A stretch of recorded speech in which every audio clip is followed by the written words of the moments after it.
பார்த்து கொண்டிருப்பது 24 நியூஸ் தமிழ்.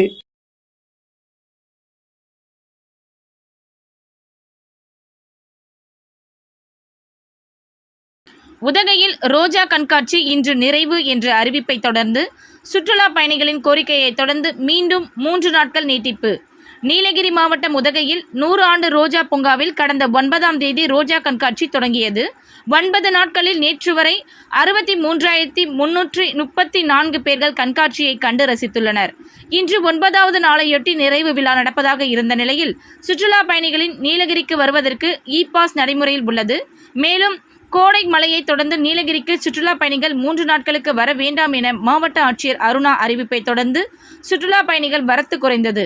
இதனைத் தொடர்ந்து இ-பாஸ் பெற்றுக்கொண்டிருந்த சுற்றுலா பயணிகள் ரோஜா கண்காட்சியை காண ஆர்வம் காட்டி வருவதை தொடர்ந்து மீண்டும் ரோஜா கண்காட்சி 20, 21, 22 ஆகிய 3 நாட்களுக்கு நீட்டிக்கப்படுவதாக மாவட்ட ஆட்சியர் அறிவிப்பு.